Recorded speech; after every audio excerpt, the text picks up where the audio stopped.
Welcome back to Hardware Unboxed. Today, I'll be replying to a few comments we received on a video that was published just a few days ago now, titled How the RTX 2080 Failed Against the GTX 1080 Ti and GTX 1080.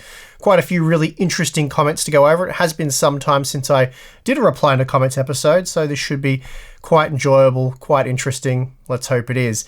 But before we get into the comments, today's video is sponsored by ASUS and the new Ryzen gaming system available at PC Case Gear, packing a number of ROG Strix components for high-end performance, such as the ASUS ROG Strix B550E gaming motherboard and ROG Strix GeForce RTX graphics card for 4K gaming. I've already tested the B550E gaming and found it to deliver excellent VRAM thermal performance along with a great feature set. It also includes a number of ASUS AI features such as AI networking, AI noise cancellation technology, and AI overclocking. For more information, please check the link in the video description.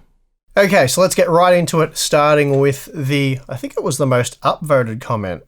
Where is it? Here we go. So the most upvoted comment was, the pricing was the biggest failure. Yeah, I think that is correct. No surprises there really. The problem with Turing was almost entirely down to the pricing. I think it's fair to say it was pretty much the pricing.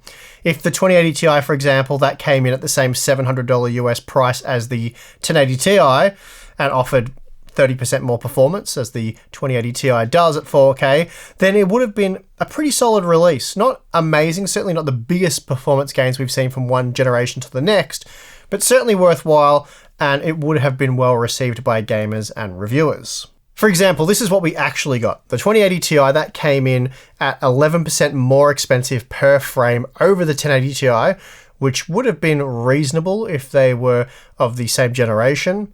Meanwhile, we also saw that the RTX 2080 cost the same amount as the GTX 1080 Ti for no real performance improvement. Just spitballing here, but if we have a look at this revised graph with some made up pricing, let's say, this would have made the GeForce 20 series way more exciting and very worthwhile in my opinion. A 22% reduction in cost per frame with the 2080 Ti, 18 months after the release of the 1080 Ti, would have been pretty good. In other words, 30% more performance at the same price point. You'd also be getting 40% more performance with the RTX 2080 over the GTX 1080 based on these made up prices. Anyway, yes, it was the pricing. The GeForce 20 series was a flop in my eyes. And yeah, really for no other reason. Sure, things like DLSS and ray tracing support, they could have been miles better than what they ultimately turned out to be, but at the prices that I just proposed, those things would have been simply nice bonuses. All right, let's move on to the next one here. I feel my hype for the 3000 series was partly because of the failure with the 2000 series. Yes, absolutely. Now, of course, I am yet to test the 3080, so I really have no idea how good it is. But if you were replacing a $700 US 2080 Ti, you can rest assured that no matter what the upcoming FPS data will look like, it'd be a lot less impressive had Nvidia been much more aggressive with the 20 series pricing. For that reason, I will be including all the Pascal GPUs for these upcoming GeForce 30 reviews. Okay, moving on to the next comment that we've got here. There's a reason Steve from GN and yourself ended the RTX 2080 review by saying, buy a 1080 Ti instead. Well, I'm not sure I exactly said that. I suppose depending on how you interpreted what I did say, you could come to that conclusion. One of the paragraphs here that I did include in my conclusion of that, I think it was the 2080 Ti and 2080 review, it goes on something, I start off by saying, so as I said earlier, after a year and a half, we're getting GTX 1080 Ti-like performance for GTX 1080 Ti money. But then that's not even true. We're getting GTX 1080 Ti-like performance for a 20% price hike and the hope that ray tracing won't be a complete bust for this generation. So that's interesting looking back. So after a year and a half of gaming with the GTX 1080 Ti, colour me rather unimpressed. And I think though that really is probably the thoughts of most GTX 1080 Ti owners when looking at the RTX 2080 performance, not the 2080 Ti, the 2080 performance. So yeah, it really does come back to the whole pricing thing that we just discussed. All right, the next question here, or comment rather. Pascal friends, now it is safe to upgrade. And this comment goes on to say, "Don't tell me how to live my life, Jensen." So that is a quote from Jensen in the official GeForce 30 series announcement video. But yeah, on that one, I think we'll wait for the benchmarks before making that call. Nvidia, they're not really in a position where they can afford not to offer big gains over Pascal. Otherwise, I think sales would just be awful. You can't afford to give no gains for 2 straight generations, regardless of what kind of competition you do or don't see from AMD. And I don't think they can really get away with promising impressive stuff with technology such as DLSS and ray tracing. It's probably not going to work a second time around. All right, next one here. My biggest worry is whether 8GB or 10GB of VRAM is enough for upcoming and future games at 4K. The 3070 and 3080 is so tempting, but the 8 and 10GB really puts me off. It does seem to me that it is a bit on the low side and potentially an issue, but again, I wouldn't jump to any conclusions just yet, and let's actually test them out and see, if the extra memory bandwidth, for example, and any improved compression technologies can make up for a lack of capacity, because there's a lot of stuff we just don't know about that yet. I don't expect that the 10GB buffer will be a problem, at least anytime soon, though I also expect that it will be right on the edge for a lot of upcoming AAA titles. There won't be very much headroom on offer there at all. And as for the second part of the comment there, or the mention of the 3070, that's going to be a really interesting part to test. 8GB right now is generally fine for 4K gaming, but we are starting to see some titles push past that, and as a result, the performance hit can be quite substantial.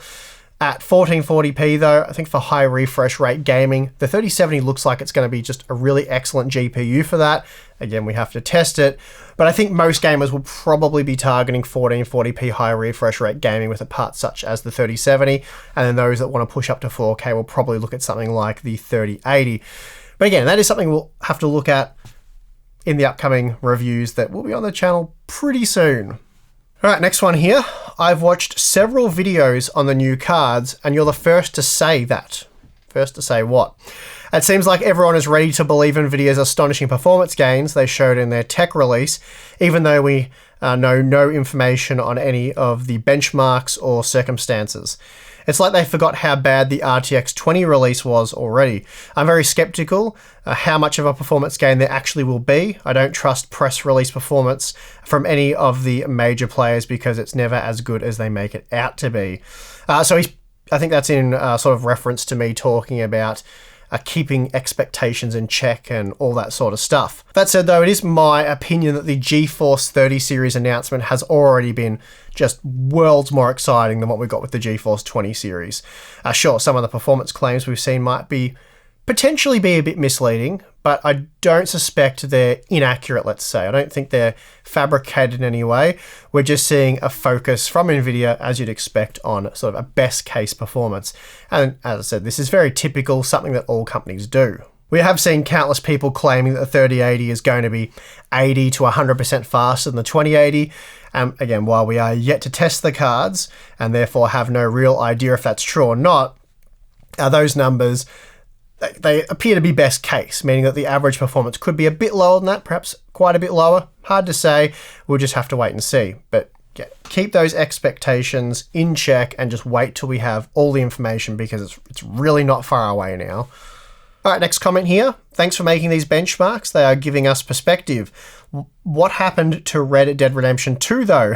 It's missing from both your latest benchmark videos. You won't include it in the 3080 reviews too. I remember it being messy for benchmarking, but I believe such GPU demanding titles should be included in these tests. Yeah, look, ideally I would like to include Red Dead Redemption 2 in our day one review, but the game is, as you've noted there, extremely, well, you said messy, but it is extremely difficult and very time consuming to test accurately. The built-in benchmark is basically useless, and really we'd like to use a sort of in-game performance anyway. The only issue with testing in-game is that we've noticed that the results can vary quite a lot depending on the time of day. And that makes testing extremely difficult. Getting highly accurate data is difficult because we have to basically each benchmark run has to be run at the same time of day, and that's just extremely difficult to do. There is a massive difference in performance between, evenings, night times, middle of the day, all that sort of stuff. So in the end, I just had to give up on it for at least the day one reviews. And this is just because we have so much limited time to get these day one reviews done. As I said, I don't have any. People keep saying that I do, but I can assure you I don't, and no other, at least Australian media, will at this point. I do not have a GeForce 30 series product of any description, not from an AIB, not from Nvidia. Hopefully they'll be arriving shortly and I can get on with my testing. But the point is, I can't afford to spend time including games that are really difficult to test. Yes, Red Dead Redemption 2 is a very relevant game. It's not possible given the time frame I have to include it. I would really like to include more than a dozen titles in these day one reviews to give you guys quite a good picture of the performance you can expect. And if I include a title like Red Dead Redemption 2, it's really going to cut me down to maybe half a dozen titles. And I don't think Red Dead Redemption 2 is worth including to remove maybe 6 other games. So I've dropped it for now. It will still be included in things like the big 30 game benchmarks, the head-to-head comparisons. I can afford to spend a lot more time making that content, and I do enjoy making that content, so you can expect to see Red Dead in there. But I'm usually only testing like 2, maybe 3 GPUs in that content, not like 20 plus. And again, our day one reviews for the GeForce 30 series will have all fresh data that I've been collecting over the weeks leading up to this release. So I've had to retest at least 20 GPUs at 3 resolutions in 14 games, and I can't explain to you how much work that is. It's the reason why a lot of review outlets don't update their data with major releases, because it's a massive sacrifice, huge amount of time. It's pretty much what I've been spending day and night when I'm not making filler content in between like this. Did I just call this filler content? I mean, this is extremely in-depth content that took me weeks of research to produce. So let's get on to the next comment here that you guys aren't producing the content for me here. That's not what this series is all about. The GeForce 20 series was just an early adopter to ray tracing and DLSS. The 30 series has matured those technologies, so I don't see what the fuss is. Well, yeah, kind of. The GeForce 20 series, it did introduce real-time ray tracing and DLSS. So yes, it did introduce those technologies. And in a way, I suppose it has matured those technologies, or those technologies have matured during that time period, especially DLSS, which has evolved quite nicely. But game support for both technologies is still extremely limited. But yeah, all of that when viewed in a ray-traced DLSS bubble is great. However, these technologies were used as key, and I can't emphasize that enough, they were used as key selling points of the GeForce 20 series, and a justification for a big price hike, or big price hikes across the range really. And that is what all the fuss is about. Ray tracing to date has been nowhere near as amazing as what Nvidia promised. And yeah, I think, what did Jensen say? He said something like, it would be crazy to buy a GPU without ray tracing support in 2019. It's roughly the quote. Anyway, you can look up. They made many bold claims like that in their GeForce 20 series announcement. It's now 2020, or we're coming to the end of 2020. And would you say it's crazy not to have a GPU with ray tracing support? I suppose maybe some of you still would, but given the games list and the games that we know are going to be coming with it, we don't even know if they're going to have it at launch, mind you. I don't think it's that crazy. Of course, ideally you would like to have ray tracing, but we're talking about promises that were made back when the GeForce 20 series was announced. So yeah, that's what the fuss is all about. Basically, in a nutshell, Nvidia massively overpromising and then massively under-delivering years later. Looking forward to seeing results comparing 1070, 2070, 2070 Super, and 3070 when it comes out. Well, I've got good news for you. You will be able to see all of those Pascal and Turing GPUs for comparison in our 3070 review sometime next month. Just noticed, what is that Doom gameplay as if it was a cover shooter? Lol. Yeah, look, I do see these comments quite often. They come up quite a bit when regarding benchmark passes. But yeah, you need to know that what you're looking at there, the gameplay up in the top left corner of our benchmark graphs, well, that's the benchmark pass, or at least part of it. So in the case of Doom, I'm not jumping around flick-shotting hordes of enemies like a mad gamer. I'm running a controlled and very repeatable benchmark pass. Yeah, for a bit more information, it is really impossible to replicate how you'd really tackle those enemies.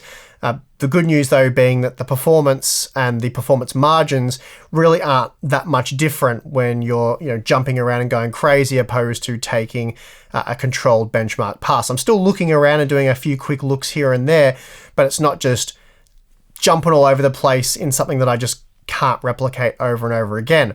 So most gameplay benchmarks consist of walking from point A to point B and doing very little in between. So again, you can just do that over and over and over again with a higher degree of accuracy.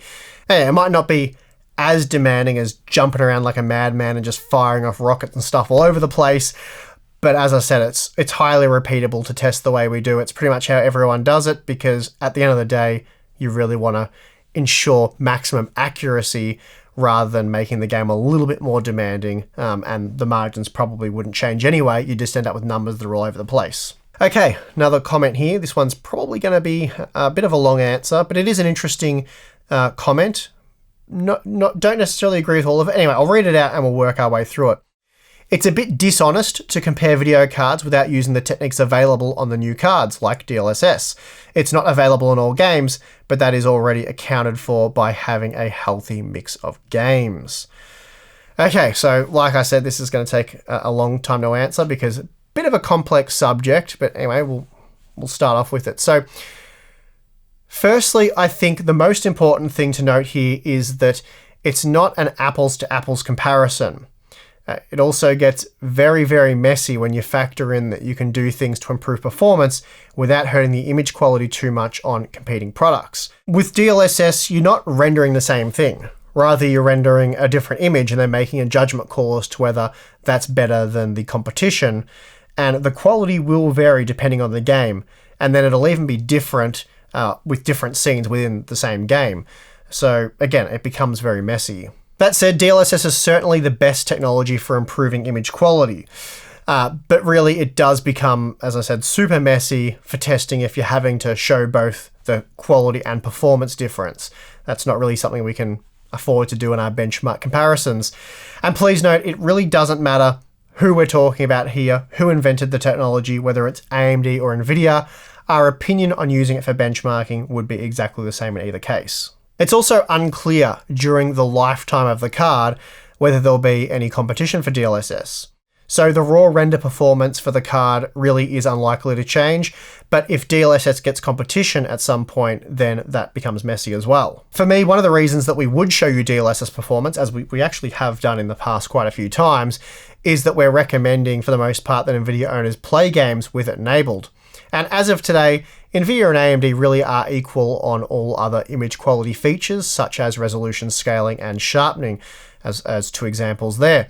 And this does give Nvidia a point of difference for achieving either better performance or better image quality, depending on which perspective you want to take. However, it really doesn't make sense to read too much into the results because, for one, not many games are supported, so for now it really is a niche feature, and for two, it is effectively a software feature. It's kind of like the FreeSync thing. One brand has a special feature, but that can change quickly without requiring any new hardware if the other vendor competes with it.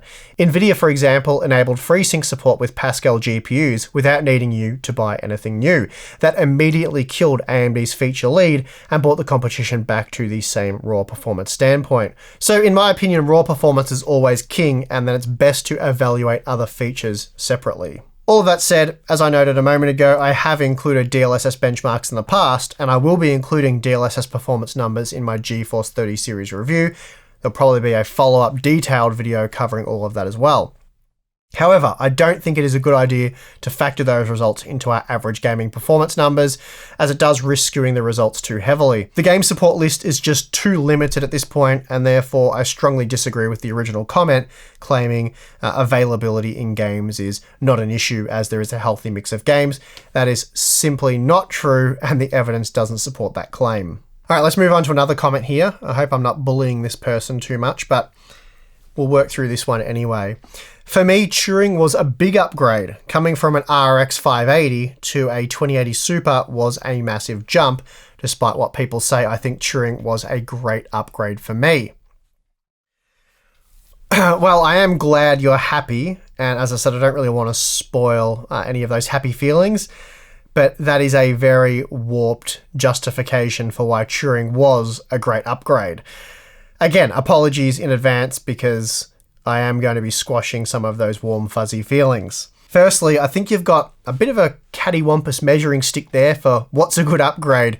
I like to think the upgrade from a, $230 US graphics card, which was actually a refresh of a $240 US graphics card the year prior, to a $700 US graphics card released 2 years after the refreshed version, so it's like 3 years after the original version. I'd like to think that that would be a massive jump up in performance. Sticking with Nvidia products, it's kind of like saying I went from a GTX 1060 to an RTX 2060 Super, and yeah, that is kind of massive. You're also spending like almost 3 times more. Moreover, I think it is worth pointing out here that let's say you had your $700 US handy and you were just wanting to make your upgrade as soon as possible. In that case, you did yourself a massive disservice by not just getting a GTX 1080 Ti 2 years earlier. It really is hard to put a value figure on that. But yeah, getting 2 years more enjoyment out of a product in my mind adds a lot of extra value. Especially given that the 2080 Super, it's about to get absolutely trashed by the RTX 3080. And that's just like, that's a year after release. Anyway, as I said, I don't mean to spoil those fuzzy feelings, so ignore everything I just said. Will you do an Intel versus Ryzen comparison on the new GPUs? It's kind of insulting that you had to ask. But yeah, this is definitely something we're going to be doing, probably more than once. Thanks for including the benchmarks. I wonder where the RX 5700 XT lands in these benchmarks. Will it be equal to or a bit better than the 1080 Ti at 1080p and 1440p? It looks like the extra VRAM is going to favour the 1080 Ti at 4K.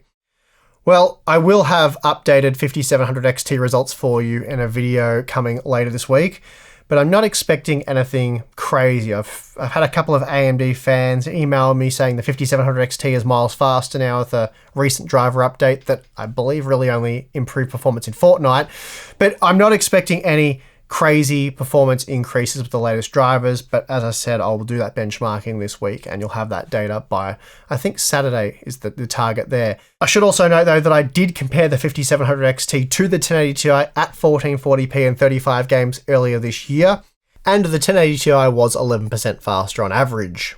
I didn't bother with any 4K testing as that's not really, at least in my opinion, the target resolution for a, $400 GPU, the 5700 XT.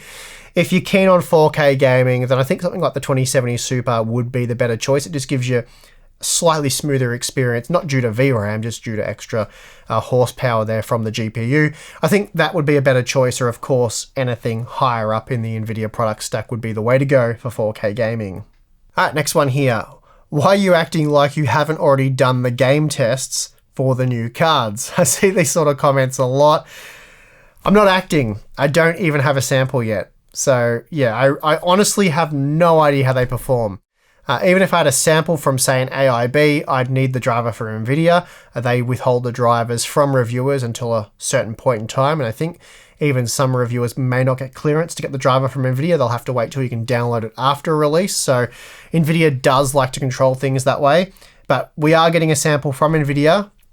Hopefully it will arrive sometime next week. Otherwise we're going to be in a bit of strife, but shipping is a bit dodgy at the moment, so it's hard to give Nvidia a hard time over that. But they have included us. They have been helpful. So yeah, hopefully we'll get it in time and we can provide you with a very in-depth day one review. But I do not have it now. I know no more than you guys know. Or do I? Okay, next comment. I think you should start listing how much memory usage there is at 4K. I know you mention it verbally for Doom, but it's important info to list when seeing a clear bottleneck at 8GB, especially as the 3080 is meant to be a 4K card, but only has 10GB memory. This is built-in obsolescence in my opinion. I'm not going to touch that last bit because Anyway, memory usage though, that can be very misleading. Which is why we don't actually quote the memory allocation figures. Some games allocate as much VRAM and even system memory as possible, as pre-allocation can improve performance. As an example, Call of Duty, that allocates as much memory as it possibly can, and it is only allocation. So when you look at software such as GPU-Z, Hardware Info, and Afterburner, for example, although they say memory usage, they're all reporting memory allocation by the game. So it can be quite misleading. And that means the best way to measure memory usage is to just benchmark a range of graphics cards with different size memory buffers and also monitor the system RAM so you can see how much is being offloaded there. And then of course also measure the FPS performance. In Doom, we did see a real performance hit between cards with more than 8GB of VRAM, and then those with 8GB did suffer a bit at 4K using the absolute maximum quality settings in the area of the game that we tested. But in other games, we've seen memory usage hit 10GB or higher, but then we've gone and tested GPUs with just a 6GB VRAM buffer and saw no performance hit at all. So yeah, what is reported can be quite misleading, and it can lead people to believe they need a lot more VRAM or a more expensive graphics card than they may actually need. So that's why we don't report that information, because it's not necessarily accurate. All right, another comment. I never have any problem understanding the Aussie accent, but I legit heard Hardware Unboxed this time. Also, with Turing was pricing the biggest problem. If the 2080 and 2080 Ti were both $20 cheaper, they would have been a decent pair of GPUs. Okay, all right, we're going to try this. Ready? You ready? Welcome back to Hardware Unboxed. Welcome back to Hardware Unboxed. See, there is a subtle difference there. I know all the comments now are going to be something like, why did he say Hardware Unboxed twice? I know you guys, I know you're going to do it. As for the pricing part, what was it, $200 cheaper? Yeah, well, cheaper pricing would have obviously helped, and I addressed that, and I think it was the first comment there. So we've done that one. We'll move on to the next question or comment. They're comments. The next comment is, not really a fair comparison. Should be 1080 Ti versus 2080 Ti, as that's the next gen equivalent. Seriously guys, you'd be shocked how many times I see comments just like this. You can certainly compare the 1080 Ti and 2080 Ti for a flagship GPU comparison, and funnily enough, I did exactly that like a couple of videos ago. But one costs $700 and the other one costs $1,200. So I'm not sure why that would be a more fair comparison. So the language is a bit off here. If you want a fair generation on generation comparison, you'd compare products at the same or similar price points, not parts with an over 70% increase in price. I wonder if Steve will admit that Ampere destroys Big Navi when the data comes in. So I thought for fun and my own frustration that we'd end with a bit of a fanboy type comment. You guys seem to enjoy when I talk about those. Basically, this guy is insinuating that we're AMD fanboys here at Hardware Unboxed, and we can only say nice things about AMD and their products while only bashing Nvidia and its products, which is very obviously not the case, and there's absolutely no evidence to support that claim. A very brief stroll down memory lane will reveal overwhelmingly positive GeForce 10 series reviews. We really did like Pascal here at Hardware Unboxed. The GTX 1070, the 1080 and the 1080 Ti in particular all received glowing reviews. Contrast to that, the RX 480 and then the follow-up RX 580 all received lukewarm day one reviews, I think it's fair to say, while I trashed the RX 590 for a terrible introductory price of $280 US. My day one review for Vega 56 and 64 were some of the most negative ones you'll find online, and I always recommended either the GTX 1070, 1080 Ti or 1080 over those AMD products. Then we have the Radeon 7, which I gave a very negative review, stating that even if AMD knocked $100 off the price, the RTX 2070 would have still been the better buy. All follow-up content also came to the same conclusion that the RTX 2080 was just a better product, which is saying something given that we think the 2080 is a bit of a nothing burger. In fact, the only positive Radeon reviews you'll find on the channel over the past few years were for the Radeon RX 5700 series. But even then, we made a video dedicated to calling AMD out over their driver issues. We didn't love the 5600 XT, I think is fair to say, though it is a reasonable offering, and then we flat out refused to recommend the gimped 5500 XT. So it seems like people just automatically assume that when we say stuff like the RTX 2080 wasn't a good release, that we're somehow automatically suggesting that their competitor, AMD of course, has a better product, despite the fact that in plain English we're claiming that the RTX 2080 in this example is a fail compared to Nvidia's own previously released products. Just because we dislike an Nvidia product doesn't mean we're recommending the AMD alternative, if there even is one. The fact is, our Radeon coverage over the past 3 years has been mostly negative, so comments like the one from William Dell, it probably stems from the fact that our Intel coverage over the past 3 years has also been mostly negative, while we've been singing the praises of Ryzen, like pretty much everyone else not named user benchmark. Or it could be that he assumes that when we say RTX fail, what we're really saying is Radeon, great success. Anyway, I'm not sure what that's all about. We do see those sort of comments a fair bit. And I've prepared myself for all the craziness we're going to see over these next few releases. And with that, I think I'll end this episode of Replying Comments here. If you enjoyed the video, give us one of those. Great success. You can also subscribe for more great successes.